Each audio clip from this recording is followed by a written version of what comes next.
coming over that her dam finished fourth in this race and got off to a really poor start, got basically eliminated. So when she didn't jump real well the first stride or two and then got jostled around, I was concerned that we were going to have the same misfortune we had with her dam. But I thought Johnny made a key decision to quickly try to get her back into position after that. And I felt a lot better after about a 16th of a mile once he got to a good stalking position, had her in the clear and had her in a rhythm. So then it was just a matter of hopefully there was enough pace on up front that they would come back to her a little bit. And I think Johnny can tell you more, but he said, she's the kind of filly, she loves a target, and when she gets past her target, then she idles a little bit. So he can tell you more about that. But it was a great ride for a great filly and a great team. We're just very fortunate to have her. Johnny, if you would, can you take us through the race? Yeah, I didn't leave their gate the way I would have loved to. We can plan whatever we want, and when the gate's open and it doesn't work out the way you think it's going to, but she let me do what I wanted to do, and unfortunately I didn't want to do what I needed to do, but she actually took it really well. Meaning she didn't very good. We got bumped around a little bit, and when I saw the two horses that there were two horses to beat in front of me, so I had to make a decision, and I had to get it as close as I can to those horses in front where she didn't have to make too much ground. And she allowed me to do it. I mean, obviously riding a good horse and making decisions like this, it counts a lot, and I'm glad that I was on top of her. This is Johnny's second Oaks win, Todd's fourth. Rick, I would just like to hear from you. I know it's an emotional win in light of Sheikh Hamdan's passing in March. Can you just tell us what this victory means and what's been going through your mind? A million things have been going through my mind, but the victory for Sheikh Hamdan's family and all of our operations just in the United States, but also Darrenstown in Ireland, Shadwell Estate in England, and all of his horses in Dubai, all the stables. I know they was all watching it. We heard that there was several people in Dubai that stayed up late hours to watch. And, losing the boss the way we did, and him coming off a great year, he was the leading owner in Europe last year. And we have many good horses in our stable this year. And having Malathaat to step up and give him an Oaks win is, more than we could ask for. And would you mind just trying to put into words what he's meant to racing and also to you personally? Sheikh Hamdan to racing was such an influence in England, in Ireland, in the United States. He was so supportive. He loved the sport. He, even in his advanced years, he didn't lose his passion for it.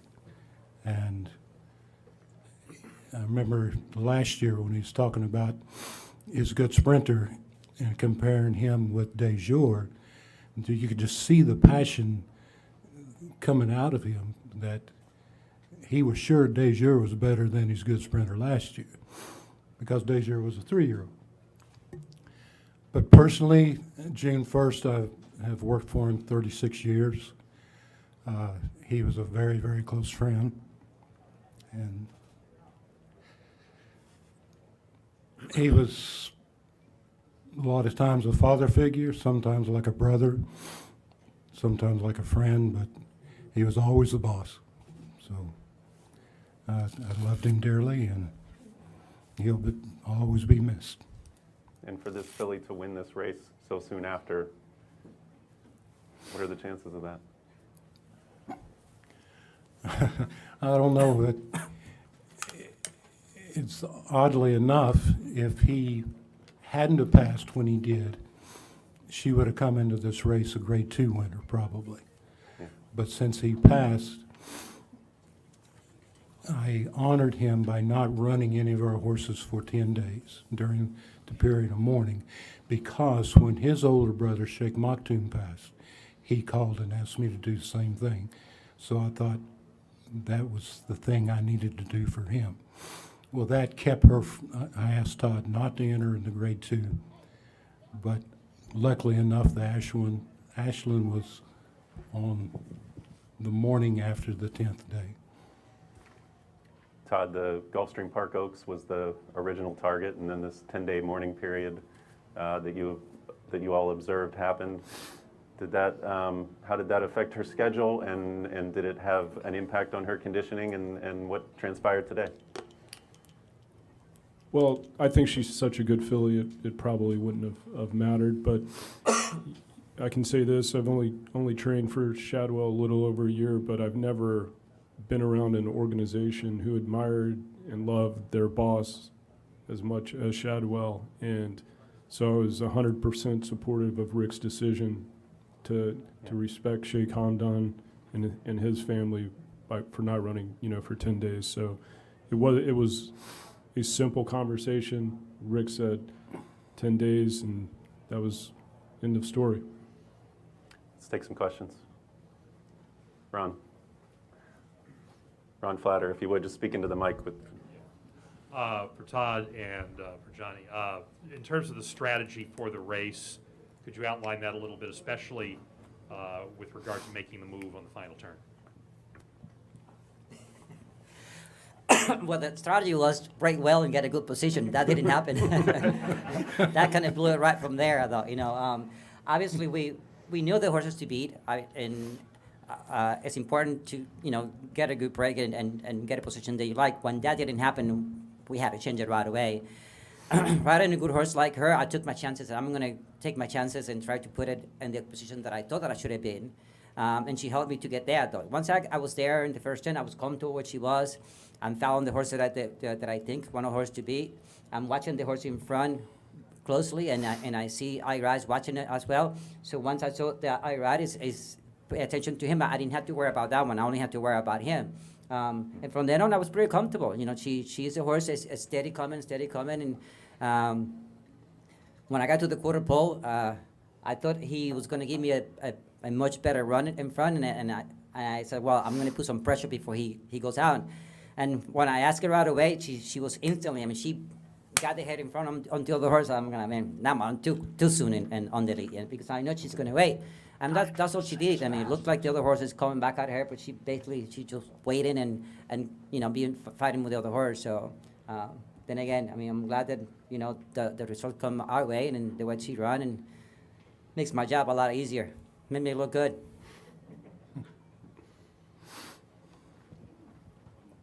Rick, was that stretch run the kind of moment that Sheikh Hamdan would have appreciated? Yes, he would have.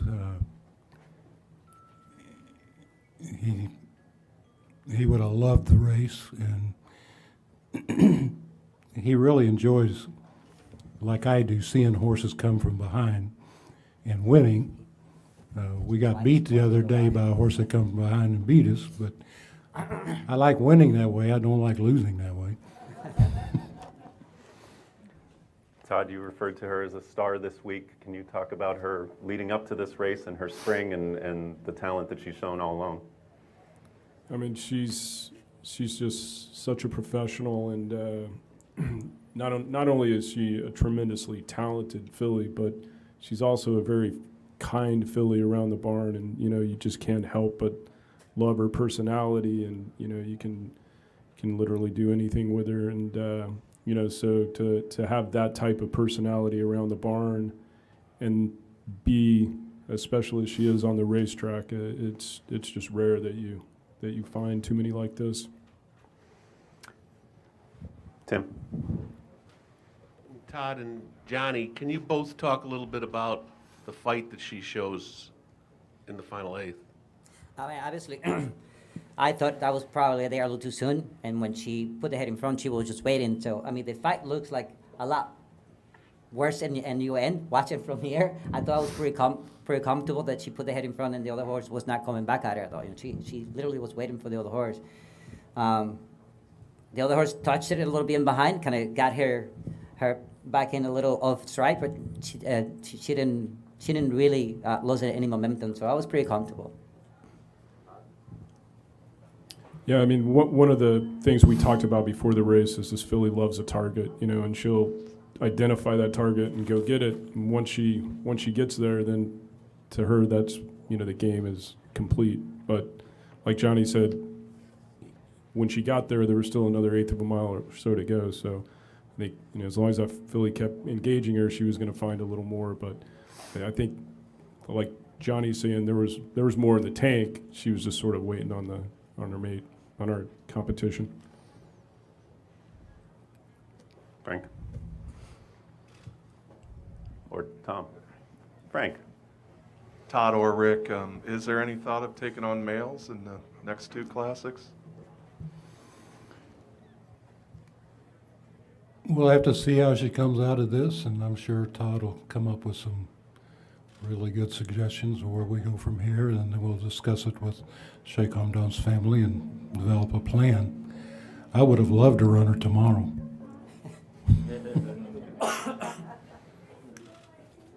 It was He did say that last week too. It was the 6th fastest Kentucky Oaks in history, for what that's worth. She was bred by Stone Street, but you all purchased her at the Keeneland sale for just over $1 million. Rick, maybe you can tell us about, what attracted you to her in the first place and how the purchase came to be.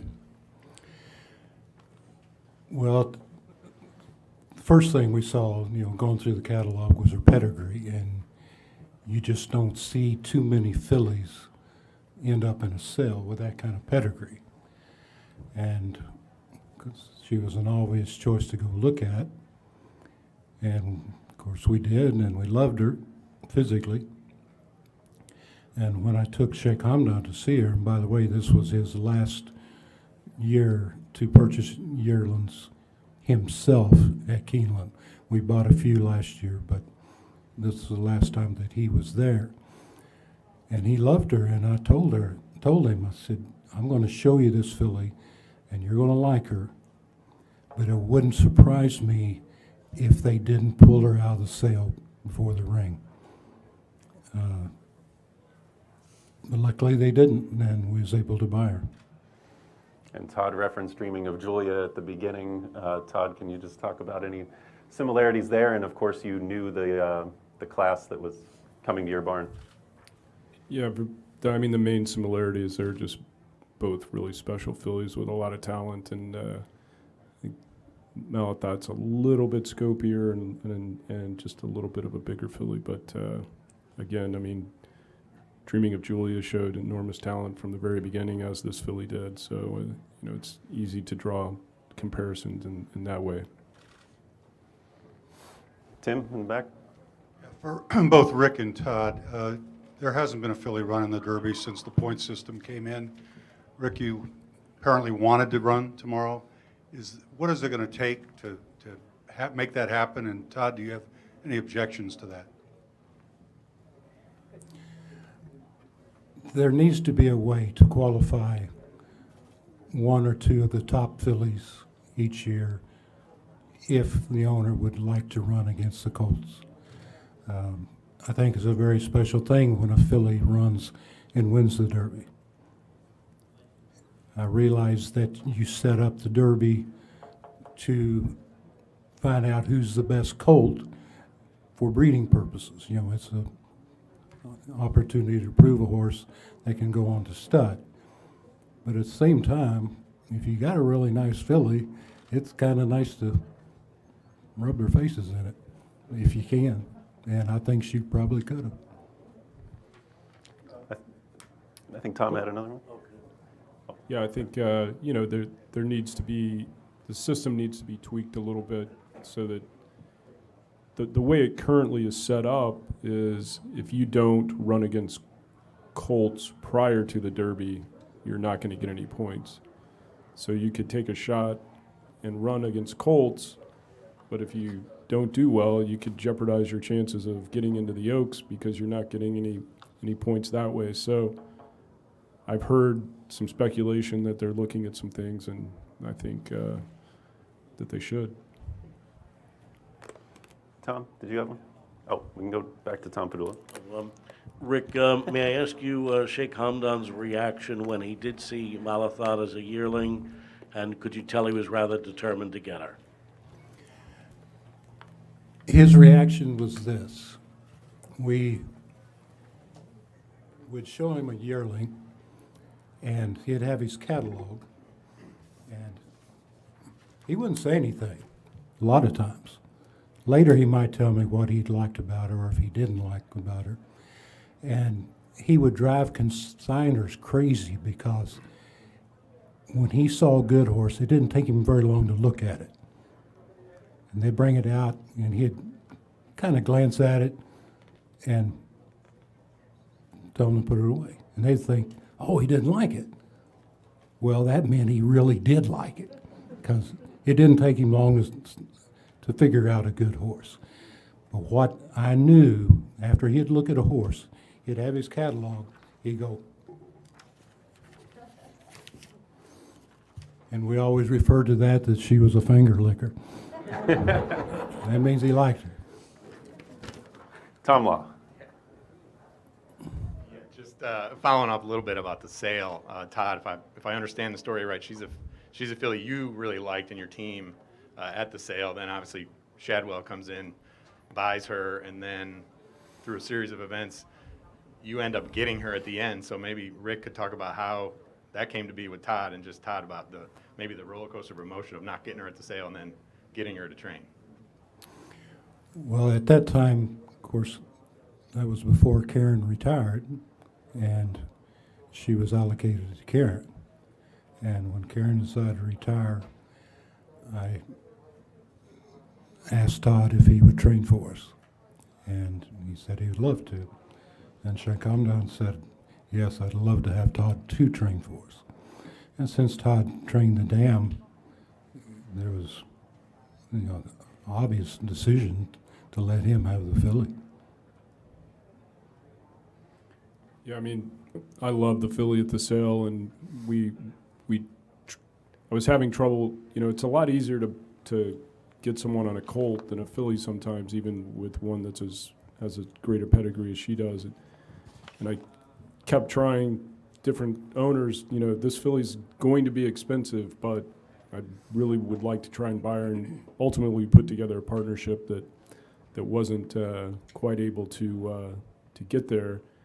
But I remember 3 or 4 days after the sale, I saw Kieran McLaughlin, and I said, Kieran, are you going to get that Dreaming of Julia filly? And he said, I think so, yeah. And I said, man, great. I love that filly, so. And then when I met with Rick and his team at Shadwell before we started training, I saw the filly was on the roster, and, I was really hoping that she would come our way. Johnny, you've been watching the replay on a loop. Do you see anything new that? No, I'm just listening to all the interesting things that goes behind the scene, buying a horse and everything, since I'm not involved in it. Watching the race, obviously, I'm just glad that I was on top of her, and she gave me everything she can, and she allowed me to do what I wanted to do with her. Tim again? Oh, Dave. Yeah, go ahead. Todd or Johnny or both just talk about, 17 years ago you won this race, you're back together again. And Todd, Joelle had rode this horse in the Ashland, and was it always no-brainer that Johnny was going to get her back? She was always Johnny's filly, and with the COVID situation over the last year, I said earlier this week, I don't think that I've had more jockey changes, than in the last year than maybe in the 20 years combined prior. And, there's so many different things. Like Johnny was supposed to ride her in the Gulfstream Oaks, and then he was committed the next week to ride Medina Spirit in the Santa Anita Derby, so he wasn't available, and that's why Joelle filled in for him that day. But, it's an example of all the, especially early in the pandemic, the travel restrictions and the testing restrictions when you come back. And so, it's, there was a lot of scenarios where it might have seemed like Johnny wasn't riding a horse for us that he would normally would, but a lot of that, it was events that were out of all of our control. And, after the Ashland, Rick and I talked, and, we felt like it was Johnny's filly all along, and when the money's down, there's no one better. So, and I think he showed that today. I'm glad that I was on her. Thank you very much. Yeah. And Dave also asked 17 years since Ashado and y'all's journey together. 17 years ago. It has rained a lot since then. We forgot how it feels.